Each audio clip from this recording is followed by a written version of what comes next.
दिल्ली के लोगों को परेशान करने में कोई कसर नहीं छोड़ी। इन्होंने दिल्ली सरकार के बहुत सारे काम रोके। लौटने के बाद अभी कुछ दिन पहले आपने देखा कि मैं और आतिशी जी कुछ सड़कों का मुआयना करने के लिए निकले। लोगों की शिकायतें आ रही थी कि उनके एरिया की सड़कें ख़राब हो गई हैं। इन्होंने नॉर्मल सड़कों का मेंटेनेंस जो होता है, रूटीन मेंटेनेंस, वो भी इन लोगों ने बंद करा दिया था। तो हमने देखा कि सड़कों की हालत अच्छी नहीं थी।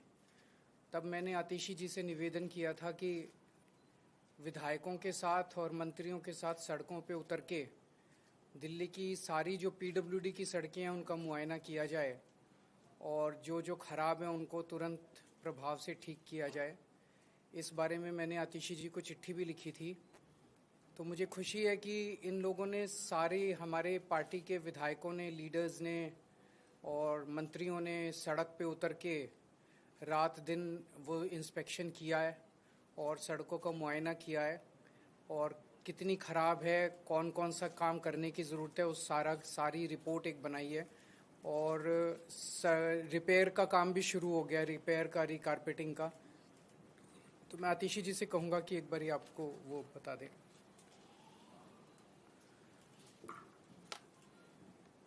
जैसा कि आप सब जानते हैं कि भारतीय जनता पार्टी की केंद्र सरकार ने आम आदमी पार्टी के खिलाफ, हमारे मुखिया अरविंद केजरीवाल जी के खिलाफ षड्यंत्र रचकर एक झूठे केस में फंसाकर अरविंद केजरीवाल जी को 6 महीने तक जेल में रखा। इस षड्यंत्र का मकसद ही था कि किसी भी तरीके से जो अच्छे काम दिल्ली की सरकार कर रही है, अरविंद केजरीवाल जी की सरकार कर रही है, उन कामों को रोका जाए। और हमने देखा कि किस तरह पिछले 6 महीने से दिल्ली के आम लोगों के डे टू डे कामों को रोका गया। लेकिन मुझे खुशी है इस बात की कि भारतीय जनता पार्टी का कोई भी षड्यंत्र सफल नहीं हो पाया। सुप्रीम कोर्ट ने हमारे मुखिया अरविंद केजरीवाल जी को जमानत दी, बहुत स्ट्रॉन्ग टर्म्स में केंद्र सरकार को लताड़ा। अरविंद जी के बेल पे बाहर आने के बाद वो और हम इंस्पेक्शन करने के लिए पीडब्ल्यूडी की कई सड़कों पे गए थे। मुझे उन्होंने एक पत्र भी दिया दिल्ली विधानसभा में पीडब्ल्यूडी की सड़कों की रिपेयर मेंटेनेंस को लेके। उसके बाद से दिल्ली की सरकार तुरंत प्रभाव से युद्ध स्तर पर पीडब्ल्यूडी की सड़कों को ठीक करने का काम कर रही है। एक ऑल मिनिस्टर्स मीटिंग बुलाई गई, जिसके बाद दिल्ली सरकार के सारे मंत्री, सारे विधायकों ने, पीडब्ल्यूडी के सारे इंजीनियर्स ने 1 हफ्ते के समय में दिल्ली की सारी पीडब्ल्यूडी की सड़कों का मुआयना किया। पीडब्ल्यूडी के पास दिल्ली की 1400 किलोमीटर की सड़कें हैं और कुल मिला के 7000 किलोमीटर का लेन लेंथ इन सड़कों का है। तो 1 हफ्ते के टाइम स्पैन में ये 7000 किलोमीटर की लेन लेंथ की सड़कों का इंस्पेक्शन हुआ और जो सारा डेटा है वो पीडब्ल्यूडी की ऐप पे लोड किया गया। तो प्रॉपर इंस्पेक्शंस ऑनलाइन, हर पॉटहोल, हर टूटी हुई सड़क की फोटोज ली गई, उनको अपलोड किया गया। जो इन इंस्पेक्शन से निकल कर आया है वो मैं आपसे शेयर करना चाहूंगी और नेक्स्ट स्टेप्स क्या क्या है। इस इंस्पेक्शन से 89 रोड्स को पूरी तरह से रीकारपेटिंग और रीस्ट्रेंथनिंग के लिए आइडेंटिफाई किया गया है। ये तकरीबन 230 किलोमीटर सड़कें हैं, 1240 किलोमीटर की लेन लेंथ है। इन 89 रोड्स में से 74 का टेंडर कर दिया गया है और आने वाले कुछ दिनों में ही इनका काम इन 74 सड़कों का शुरू हो जाएगा। 15 सड़कों का टेंडर इन प्रोसेस है और जैसे ही टेंडर कंप्लीट होगा with in a few weeks in remaining 15 सड़कों का भी काम शुरू हो जाएगा। कुछ ऐसी सड़कें हैं जहां पे पूरी सड़क को रिकारपेट करने की ज़रूरत नहीं है, पूरी सड़क को बनाने की ज़रूरत नहीं है। कुछ पैचेस हैं, कहीं पे 100 मीटर सड़क खराब है, कहीं पे 50 मीटर सड़क खराब है। तो पैचवर्क के लिए 2,53,000 स्क्वायर मीटर्स को आइडेंटिफाई किया गया है पीडब्ल्यूडी की सड़कों में।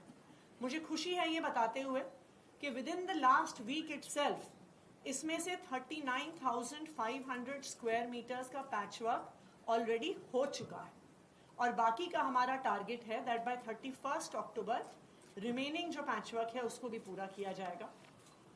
इस इंस्पेक्शन में 6,671 पॉट होल्स को आइडेंटिफाई किया गया, जिसमें से 3,454 को ऑलरेडी भर दिया गया है और जो रिमेनिंग 3,217 है उनको भी आने वाले कुछ दिनों में रिपेयर कर दिया जाएगा। हमारी एक इंस्पेक्शन में ये भी एक बात निकल के आई कि कई सारी सड़कें डैमेज्ड हैं क्योंकि वहाँ पे डीएमआरसी का काम चल रहा है, सराय काले खान के एरिया में आरआरटीएस का काम चल रहा है, डिस्कॉम्स ने कई जगह अपनी लाइंस ले करी हैं। तो जहाँ जहाँ पर किसी अन्य एजेंसी के काम के द्वारा की वजह से सड़कें टूटी हुई हैं, with in the next few days in सारी एजेंसीज के साथ हम पीडब्ल्यूडी की मीटिंग करवाएंगे सो दैट जहाँ पे डीएमआरसी ने रिपेयर करना है उसको भी तुरंत शुरू करवाया जाएगा, जहाँ पे आरआरटीएस ने रिपेयर करना है उसको भी तुरंत करवाया जाएगा। एक सड़क के बारे में स्पेसिफिकली मैं डिटेल शेयर करना चाहूँगी और वो है new Rohtak road. New Rohtak road जो टिकरी बॉर्डर जाती है नांगलोई मेट्रो स्टेशन से मुंडका होते हुए, वो शायद आज के दिन में दिल्ली की सबसे खराब हालत में सड़क है। उसका रीज़न ये है कि न्यू रोहतक रोड के इंटीरियर में बहुत सारी अनऑथराइज्ड कॉलोनीज भी हैं, वहाँ पे पॉपुलेशन बहुत बढ़ी है। सो ओवर टाइम जो वहाँ से पानी निकल कर आता है उसको अकोमोडेट करने के लिए न्यू रोहतक रोड का जो ड्रेन है उसकी कैपेसिटी कम पड़ रही है। दूसरा, इस साल मॉनसून में तकरीबन नॉर्मल से 2 गुना बारिश हुई है। नॉर्मली मॉनसून में दिल्ली में 600 mm बारिश होती है, इस बार 1000 mm से भी ज़्यादा बारिश हुई। तो इसको ध्यान में रखते हुए न्यू रोहतक रोड पे एक नया ड्रेन पीडब्ल्यूडी द्वारा बनाया जा रहा है। ये ड्रेन नांगलोई मेट्रो स्टेशन से टिकरी बॉर्डर तक होगा। ये 2 पार्ट्स में होगा। नांगलोई मेट्रो स्टेशन से ड्रेन का एक हिस्सा हिरनकुदना ड्रेन में जाएगा और दूसरी तरफ से टिकरी बॉर्डर से ड्रेन का दूसरा हिस्सा भी हिरनकुदना ड्रेन में आएगा। ये एक लॉन्ग टर्म सोल्यूशन है कि आने वाले समय में न्यू रोहतक रोड पे पानी ना आए और उसकी वजह से सड़क खराब ना हो। इसके लिए 183 करोड़ रुपीस का सैंक्शन पीडब्ल्यूडी ने दिया है फ्राइडे को एक एक्सपेंडिचर फाइनेंस कमेटी की मीटिंग में। तो 4 हफ्ते के अंदर अंदर इस ड्रेन पर भी काम शुरू हो जाएगा and in parallel new Rohtak road की भी रीलेइंग का काम, जहां जहां गड्ढे हैं, जहां पे भी पूरे पैचेस करने हैं, जहां पे कंक्रीटिंग करनी है, उसका काम होगा। अरविंद केजरीवाल जी अब जेल से बाहर आ गए हैं और उनके मार्गदर्शन में युद्ध स्तर पर दिल्ली के जो रुके हुए काम हैं वो दिल्ली सरकार द्वारा किए जा रहे हैं और आगे भी करवाए जाएंगे। सर, मैं दिल्ली के लोगों को ये आश्वस्त करना चाहता हूँ कि हमारी अब लगभग 10 साल हो गए सरकार चलाते हुए और आप लोगों ने देखा होगा कि पहले 9 साल में आपको किसी भी तरह की हमने तकलीफ़ नहीं आने दी, चाहे वो सड़कें हों, चाहे वो अस्पतालों का वो हो, बिजली हो, हर तरह की सुविधा हमने दिल्ली के लोगों को देने की कोशिश की। इनफैक्ट पूरे देश के अंदर जो सुविधाएं आज दिल्ली के लोगों को पिछले 10 साल से मिल रही हैं वो उस किस्म की सुविधाएं पूरे देश में कहीं नहीं मिल रही हैं। लेकिन पिछले 1 साल के अंदर आप देख रहे हैं कि किस तरह से एक के बाद एक मंत्रियों को जेल में डाल दिया इन्होंने, दिल्ली को ठप करने की कोशिश की, दिल्ली के काम रोकने की कोशिश की, दिल्ली सरकार को डीरेल करने की कोशिश की।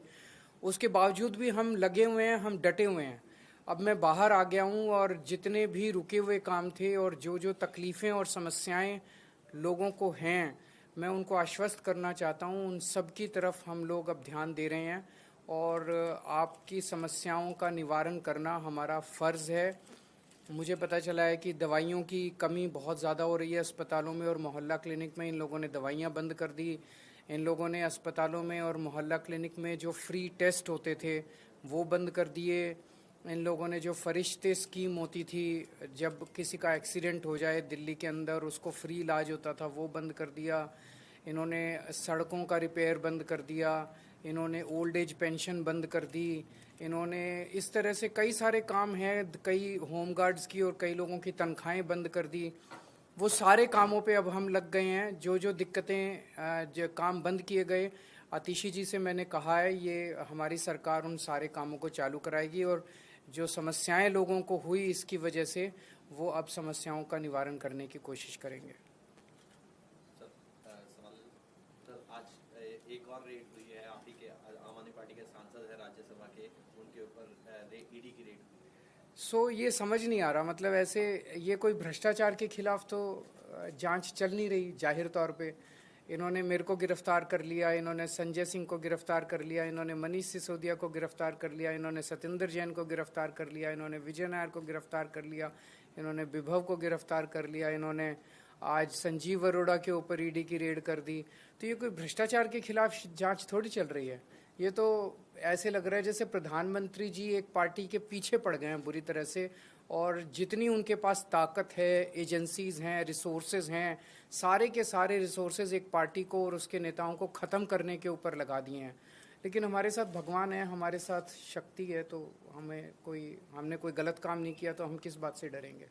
हरियाणा में भी इलेक्शंस हुए हैं और एग्जिट पोल बता रहे हैं कि बीजेपी जा रही है, नहीं आ रही है गवर्नमेंट में। क्या मुख्य कारण आपको लगते हैं जो मैं जाहिर तौर पे पूरे देश के अंदर अगर किसी सरकार का मुखिया, प्रधानमंत्री जी सुबह से शाम तक बस ईडी और सीबीआई करेंगे, बदला लेंगे, बदले की कार्रवाई करेंगे, लोगों को जेल में डालने का काम करेंगे, निर्दोषों को जेल में डालने का काम करेंगे, और केवल अब तो पूरा देश जानता है वो केवल एक आदमी के लिए काम कर रहे हैं, उनका एक दोस्त है उसके लिए काम कर रहे हैं। तो धीरे धीरे जनता को समझ में आने लगा है कि वो भाषण कुछ और देते हैं और करते कुछ और हैं। तो अब वो जो उनका एक पर्दा था वो हटता जा रहा है और लोगों को के सामने सच्चाई सामने आ रही है कि किस तरह से लोग बेरोजगारी से परेशान हैं, लोग महंगाई से परेशान हैं, लोग उनके भ्रष्टाचार से परेशान हैं। अब उनकी सच्चाई लोगों के सामने आ रही है। सर आपने कहा कि 9 साल आपने अच्छे से काम किया, फिर 6 महीने का एक पैच आया, अब 6 महीने बाकी बचे हैं, लेकिन अब आप चुनाव जीत कर भी आएंगे तो आश्वस्त कर पाएंगे दिल्ली वालों को, क्योंकि आप जनता के बीच तो जा रहे हैं, क्या जनता के आधार लगा, लेकिन क्या आश्वस्त कर पाएंगे कि आने के बाद अगर आए, जीत के आए तो फिर सारे काम होंगे? अभी भी होने चालू हो गए, बाद के आश्वस्त की तो बात की बात है। अभी सड़कें होनी चालू हो गई, सारे काम होंगे। कुछ काम अभी पूरे हो जाएंगे, कुछ काम उसके बाद होंगे, कहीं फिर नए काम भी होंगे, सारे काम होंगे। बीजेपी नेता अनूप पांडे हैं, तो उन्होंने आपको जो दिया गया राज्यसभा सांसद का जो आवंटित आवास है उसको लेकर आपत्ति भी जताई है। कौन है अनूप पांडे? जगदीप धाकड़ जी को उन्होंने पत्र भी लिखा है, उन्होंने शहरी विकास मंत्री को पत्र भी लिखा है कि वो आवास आपको क्यों दिया गया। तो उनसे पूछ लो, मेरे को क्या पता कौन अनूप पांडे है। तो वो चिट्ठी उन्होंने धनखड़ साहब को लिखी है, धनखड़ साहब जो ठीक समझेंगे वो। तो उनकी चिट्ठी पे मैं कैसे प्रतिक्रिया दे सकता हूँ? जिस रोड का आपने जिक्र किया है, रोहतक वाले रोड पे, वहाँ पर मैम आपने खुद ही बताया कि समस्या बहुत बड़ी है और गंभीर समस्या है, लेकिन वहाँ मैं न्यूज़ कवर करने गया तो वहाँ के लोगों ने कहा कि एक दिन की ये समस्या नहीं है, काफ़ी पहले से समस्या चली आ रही है। लोगों में मायूसी और नाराजगी इसे कैसे दूर